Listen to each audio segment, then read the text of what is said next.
My name is Jason Salomi, and this is Perfection, an athlete's perspective. What's up, guys? Welcome to another episode of Perfection, an athlete's perspective. And today we have a very good friend of mine, someone I've been trying to get on the podcast for weeks, but he's finally here. He made it. He is currently part of the GB Bobsleigh setup, former quarterback, wide receiver, and tight end for Coventry Uni, Leicester Falcons, and the Tamworth Phoenix, and is currently a CFO global prospect and founder of the very, very esteemed performance company A1 Elite, and he also has a master's in performance specialism. Marcus Urbanski, how you doing, man? I'm aghast at that intro. Let me say that first of all. I was not expecting that, but yeah, I'm feeling good. I'm excited to be here. Yeah. Obviously, when you asked me to come on, I mean, I'm jumping at that opportunity. Whatever you're trying to, from what it sounds like, what you're trying to do with this podcast, I'm just excited to be a part of it. Yeah, man. So, yeah. No, I'm happy to have you on, man. I wanted to have you on because obviously we've been working together for a while now, and you kind of helped change my mindset about training and different training methods and stuff like that, and made me look at how I trained previously to how I train now and stuff. And I wanted to speak to you about it in a public setting, and hopefully maybe people look at you and training in general and then question what exactly they're trying to get out of training, and maybe even refocus their goals. so the first question I have for you, and this is a question that I was kind of mulling over, like looking at some of the stuff you do, being a multi-sport athlete, obviously training for bobsleigh and American football. How do you balance that? Is there a certain way you approach that, or are you just kind of just freestyling? I'll tell you what, I used to be big on balancing things. I used to be big on tracking every aspect. I still do to an extent, but the main way that I'm balancing things is I just kind of relax with it, and I take my own feelings into account a lot more. What I'll try to do now with training is, because I know that both are anaerobic, so they don't really use oxygen, so I'm unfit as hell, and power based, as long as I can get in some kind of power stimulus and I can track it and ensure that I'm still moving forward. A big part of A1 Elite is recording things and making sure that they improve. Yeah. If at the end, I'm never going to do something that doesn't contribute in some way. So if I take a week off and I'm like, I feel awful about this, and I retest my broad jump and actually it's looking really good, I'm gonna be like, okay, cool. Yeah. I need more rest. I need to stop being hard on myself. Yeah. And no, go on, that comes from that balance aspect. You were saying? No, I mean, you said you wanted to keep track of your feelings. Like, how do you do that? Because that's something I've definitely struggled with myself. Kind of balancing whether or not I'm being quote unquote soft, or whether or not I'm genuinely tired or whatever. How do you make sure that it's just you're getting the best out of yourself? You know what, Jason, that's something that I need to kind of look at. How do I actually track how I feel? I'm not sure I do. Maybe that's an aspect of kind of taking some control and not letting training completely dictate my life. And again, just bring that balance to things. It can't be all about, this needs to be done, because if I don't train, if I don't, push through things being hard, that I'm not going to get what I want. Sometimes it's a case of some days you'll not want to do it. Yeah. And if those days, the day after, you've not felt like going to train and you perform better, then you've made progress towards that. Yes, it might not be, maybe the whole point of a training cycle is to get more fatigued, to burn off that fatigue later and relax later. But sometimes it's a case of, why am I going to push if, one, I'm not getting the best outputs I can to improve, and two, you just don't feel like it. That's how you begin to resent things, and how kids burn out as they, start playing from when they're young, and all they want to do is win. And all of a sudden, they hit 18 or around that time, they're in the prime of their life, and they're like, you know what? I just don't want to play this sport anymore. Yeah, man. Maybe that's part of it, is still enjoying it. Yeah, definitely, man. I think that's interesting you say that because you see a lot of kids. I mean, for example, I was never the most athletic kid in my secondary school, but I've ended up playing my sport longer than everyone that I went to school with, and I find that it must be because obviously I enjoy it, in some aspect because I went to school with some terrific football players and terrific track athletes and rugby players as well. And I even reached out to a guy that I went to school with recently, and I was like, "How come you stop playing football?" And he said like what you say. He said I just fell out of love with it, and I couldn't even get my head around falling out of love with American football. It's just something that seems so foreign to me, even when I can't be bothered to actually suit up and play. I Yeah. think I'm always going to be involved in coaching. I mean, speaking of coaching, you're an actual head coach now. Oh yeah. Yeah. Oh yeah. how are you preparing for that, man? That must be kind of weird to be a head coach at what you're 25, aren't you? Yes, sir. That's weird. How does that feel, man? It's I'm really gassed by it because one thing that I always wanted to do at Coventry was make change for the better, but you can't do that when you're just some player. Yeah. And I guess I never wanted to be a head coach. It sounds Who you are now?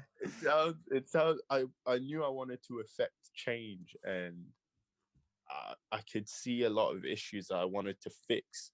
A lot of the time I didn't know how I was going to do it, and to be honest, in some ways I still don't know how I'm going to deal with them. I just know my end goal, and I Mm. know that I'm probably going to mess up a whole lot along the way because I'm well, to be fair, I've almost finished the season as a head coach now. If I Yeah. think about it that way, I've not had to do anything. But if I see an issue, I'm probably going to mess up, and that's fine. I've got great staff around me. Yeah. Hopefully Cassian stays on, who was the DC. I've Okay. got great coaches. We talked about before, Adam Biggs, who were at Cov Uni before, who I can reach out to and just say, look, what's happening? How can I change things? He's the man. And yeah, just the guys who have come before me have laid down great foundations. Yeah, man. No, that sounds good. Okay, so you're obviously a head coach now, and you've got a lot of experience training athletes. Mm-hmm. In your opinion, how important is it to be open-minded when it comes to training? And do you think most athletes are open-minded? That is a really good question, actually. Right, I'm glad I didn't prepare for this. I don't like people with like come with rehearsed answers. I like to get their genuine answers. So yeah, how do you think most athletes are open-minded? So, athletes being open-minded. I tell you what, a lot of athletes are. I'd say a lot more athletes are open-minded than closed-minded. Yeah. I'd probably say that very good athletes are mostly quite closed-minded Mm. because they've always had success and what they're doing. Did I say talented? Yeah, talented athletes who have just always been good. They haven't, they'll go to Mackey's, they'll have some chicken nuggets, and then they turn up to training and they perform their best. And they'll say, well, I don't need to train properly because what I'm doing is working. I'm the best in the pond. Mm. So it's it depends how many talented athletes you got. I think they're more likely to be closed-minded. But guys who have always struggled or been on the cusp, or who haven't always been the best, I think maybe that's where that stems from. Yeah, Why definitely. you and I are similar is that we've never been great. Mm. We've been, but I mean, I've seen your film at Portsmouth. Maybe you were great. But we've always been, there's always someone that we've known who's better, Yeah, and we've definitely. always been hungry to do better. And maybe that's why we're more open-minded and are open to all these different ways of training. Like, I Definitely. look back at my old training and I think, like, what was I doing to think that was the way? But then I'm also glad that You did it. it's come full circle, and I've been able to be like, well, these were the errors. This is why I wasn't quite where I want to be, and why this next training cycle is going to be better, and this next training cycle is going to be better, and on until you move things forward. What do Yeah. you think to that?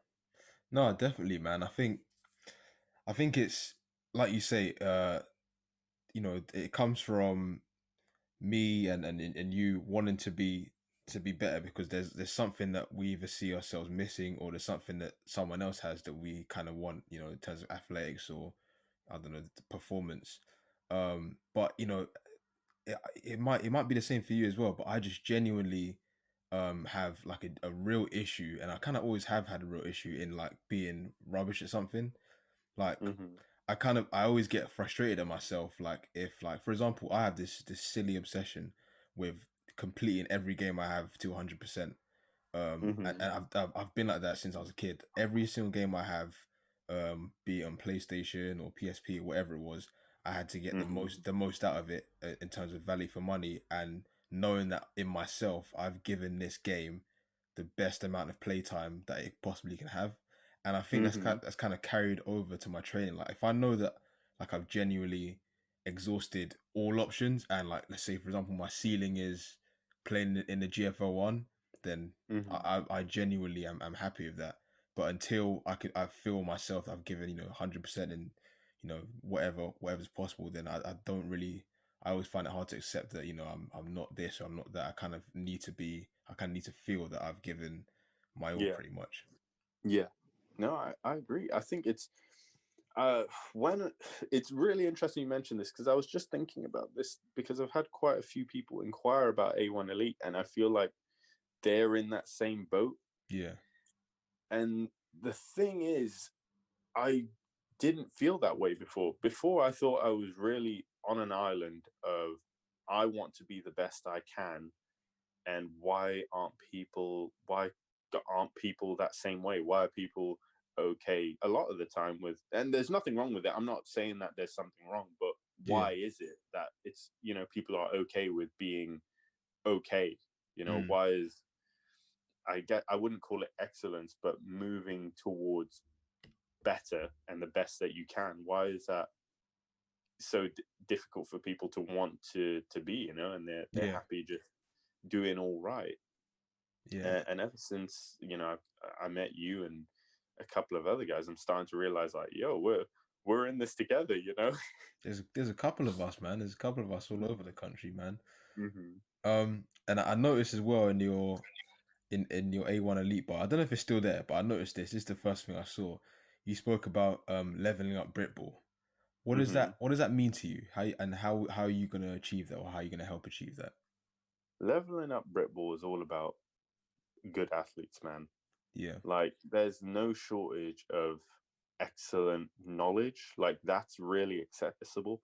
We can go onto all kinds of different websites that will explain coverages. And actually, I have no affiliation with him whatsoever, but this guy called Receiver Teacher on Instagram, where he's putting up how to yeah, identify personnel. So, running through 10 personnel, 12 personnel, etc., etc. yeah, And then also how to identify coverages for receivers. And he's doing a brilliant job. He's making it really easy for someone to say, okay, this is a cover 2, this is a cover 3, this is who's covering the short zone, this is how you know what the linebackers are doing, this is how you know if it's an even or odd front on, the D line. yeah. And the thing is, like most people don't know that in Britball.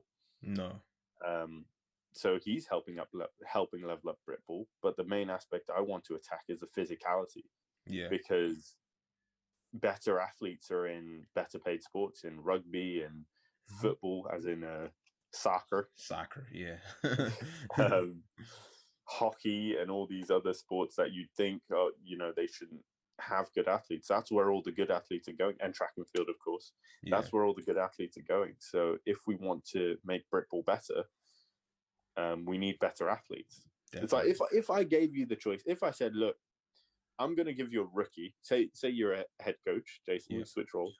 yeah, I give you a rookie, and I say, this guy knows absolutely everything there is to know about football. He knows exactly where he needs to be. He knows how to cover this. He knows all the concepts beat each other. Or you can get a physical freak. I'm going to give you DK Metcalf on your Div 2 Uni team. Oh my god, I'm taking Which one DK. are you gonna pick? I'm taking DK, man. You're taking I'm DK, bro. taking DK, man. You have to. Just because, like, he doesn't. Do you know what I mean? He doesn't need to know absolutely everything. He just Yeah, needs to go do what he does yeah, at any definitely. position. Boy can play O line. Yeah, deep. Well, yeah, especially D2, 100%. You probably could play online. And that's why I feel like the physicality aspect is what we need to work on. Yeah. Imagine if all the Div 2 O lines just started going to the gym instead of to the pub, the difference that Oh would make. man. That, when I was president at University of Portsmouth, I was president from 2016 2018, so my second and third year, Mm-hmm. and my first year to third year. I it's you kind of realize that, like, to compete with, the top teams in the country, you just need like a base level of athletes. And I just remember Yeah. thinking that exact same thing what you just said. Like, imagine if every lineman in the country just went to the gym, like, just like 3 times a week, like Mm-hmm. the basic, 3 main lifts, and then, a few accessories or whatever. Just imagine Mm-hmm. what that does, like, across the board.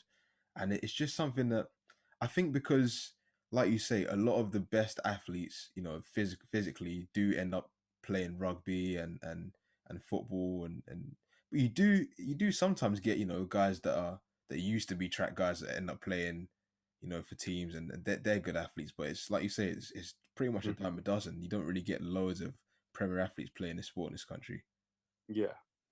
And I think it comes down to, like, maybe incentive, or maybe, we don't, our only hope or similar story that we can relate to is Fa Obata.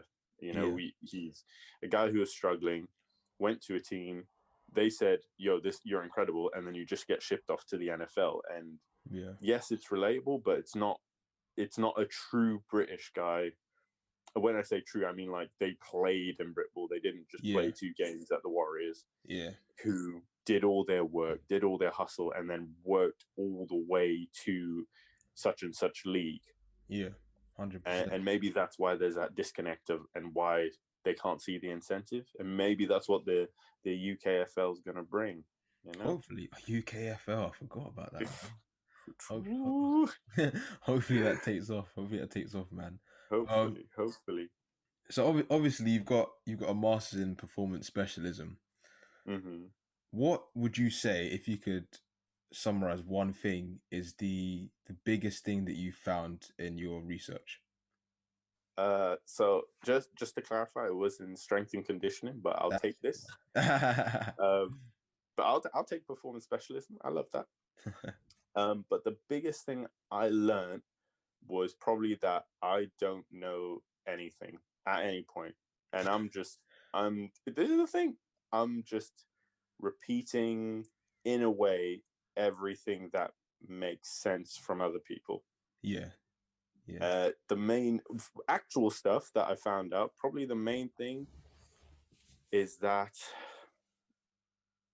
strength, as in general exercises, do not transfer to field performance as much as we think. That's okay, probably, like, if I take the best sprinter in the world, I'm not going to say, yo, you get your squat up, you're going to sprint faster. yeah, I'm not going to tell him that. If I take the best,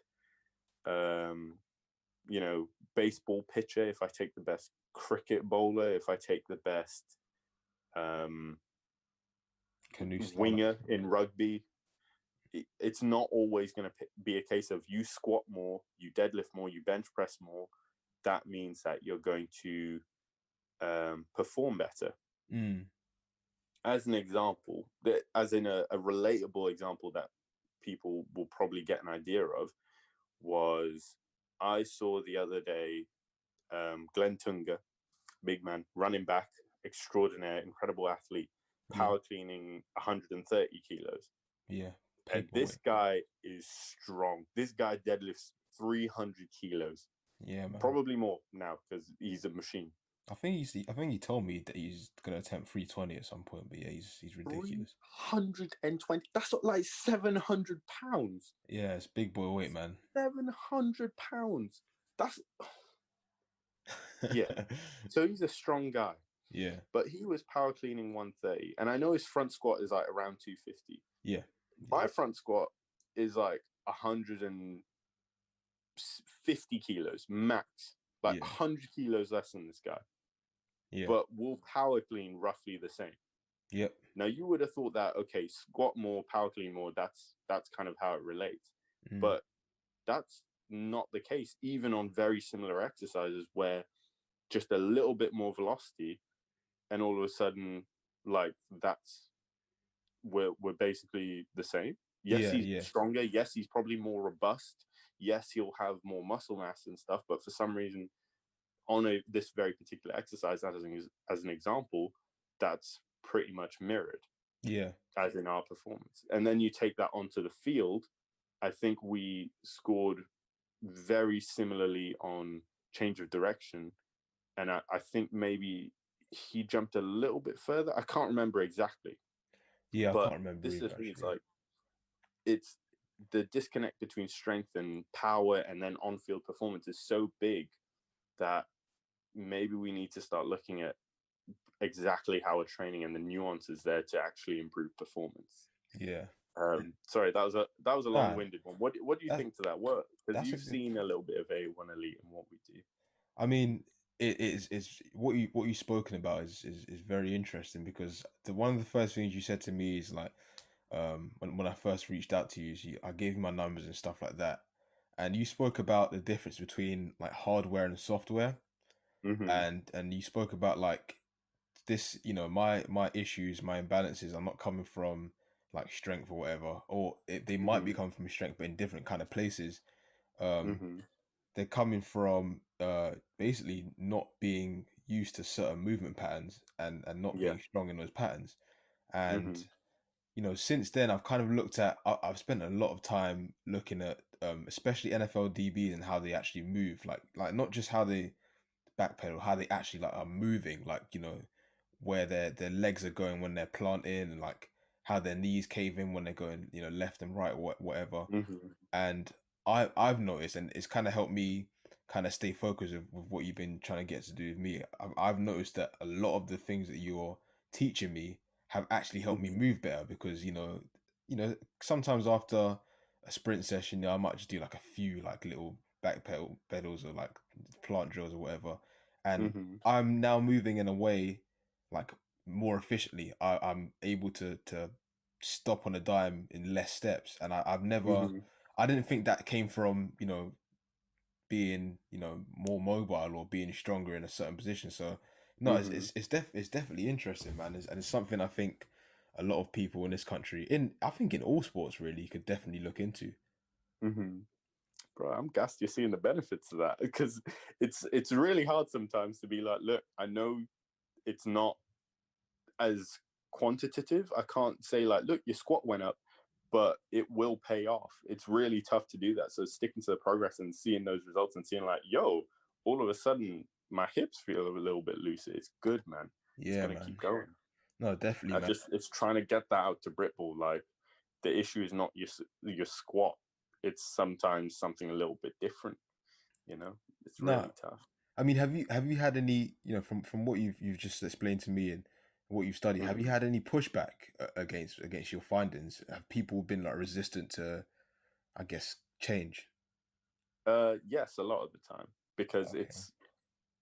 I mean, as an example, before A1 Elite was even named A1 Elite, it was just like a group of Coventry Uni guys who were trying to get better. Yeah. And one guy, I have it on my Instagram actually.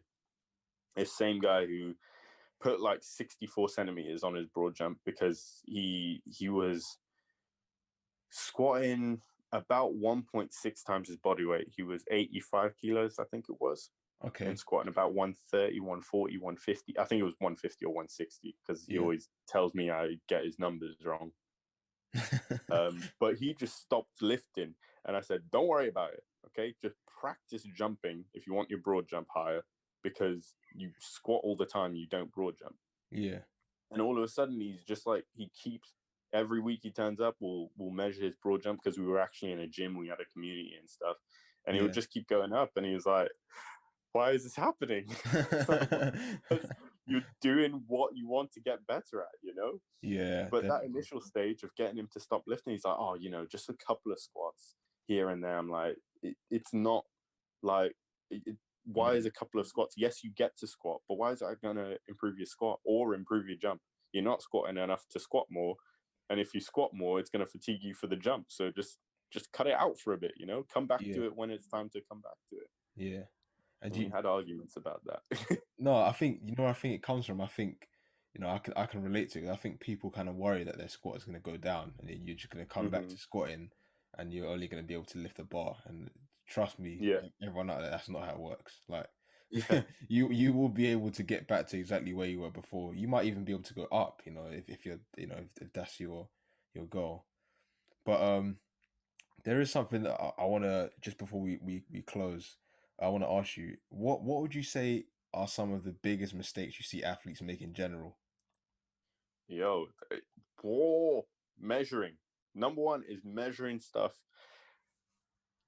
Stop hand timing things. Oh my Stop. goodness. Please, you do not run a 4-4. I don't mean that to Yes. be disrespectful to anyone, because I am the least like jealous or whatever person out there. I genuinely want to see people, do well. But yeah, please, Hmm. please measure. But yeah, go on. Uh, do you remember at the CFL Global Combine when we had Andy Owusu? He was there and he ran his 40, Yes. and Yeah. he said the guy at the end, he was hand timing it. Yes. I don't know why he was there hand timing it because we had the electronic time anyway. Yeah. But then he told Andy, "Yo, you ran 4.5 there," and Andy was so gassed. Yeah, man. Yeah, I remember He that. was so gassed. Like, Yeah. and I was gassed for him. I was like, 100%, bro. I was like, damn. that, yeah, that guarantees his place on a CFL team running a 4.5 as a UK guy. And then the At actual what is he, numbers came out. 230? Yeah, he's huge. Yeah, he's a big unit. Yeah. I was like, damn. I mean, I thought he was fast. I was like, that's crazy. Yeah, That's like Olympics for you, bro. Congrats. fully. And then the electronic times come out, and it was like 4.97, I think it was, and it was Yeah. like, raw. Okay, so he just got lied to. Well, not lied to, but you know, Misinformed. that's how much it can vary and why it's important. Because if you imagine that you're trying to track your improvements in speed, and every single time that you press that hand timer, it could vary by half a second.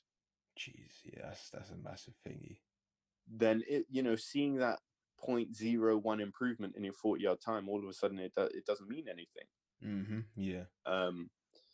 Because you'll probably need to take about maybe 100 40-yard dashes and then average them out on the same day to then get an idea of exactly how fast you are and then see how that improves. And that's just not feasible. So No. instead, use something like huddle technique, my jump to my sprint. There's loads of apps that you can use to get that idea. Get a very good idea, pretty much spot on, of exactly how fast you're running. Yeah. Run a program and then see how it improves it.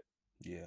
Definitely, man. Definitely. I think. Um, No, go on. yeah. Go ahead. No, I think a lot of people are kind of worried about that, because you kind of what you want to think that you run as close to or near an NFL athlete, but Mm-hmm. this is something that you showed me, is sometimes NFL athletes and pro athletes aren't running as fast as they think either.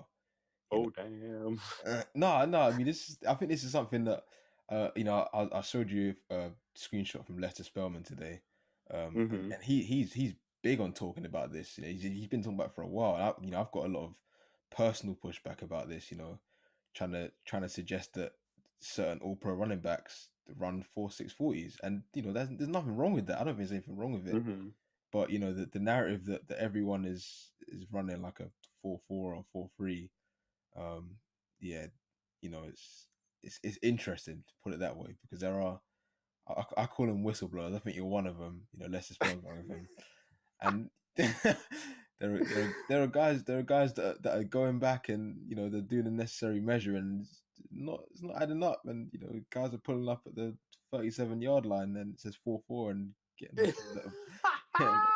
recorded at 4.4. So it's interesting. But we'll leave it at that, man. We'll leave it at that. Hey, no, absolutely not. I think this brings me to number two. of my mistakes that athletes make is appealing to authority just because somebody has. I think this, yes, it's a case of, well, it's not a case. Let me rephrase this. A lot of the time, the numbers released to the public from the NFL, not in the most recent ones, kind of like a little bit older, seems like 2015 and before, where the 40-yard dash and agility numbers and stuff, they're not entirely accurate. And I think because it's the NFL, people are like, oh, it's the NFL, so things must work.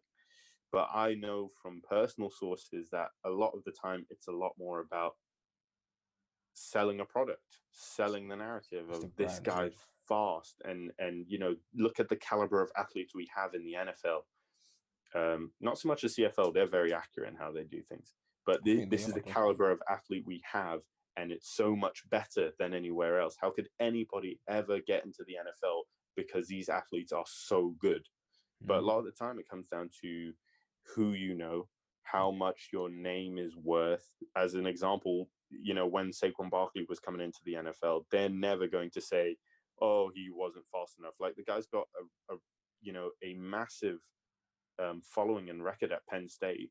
Why would why would they get rid of those fans who will become NFL fans by just saying, oh yeah, you didn't meet the cut?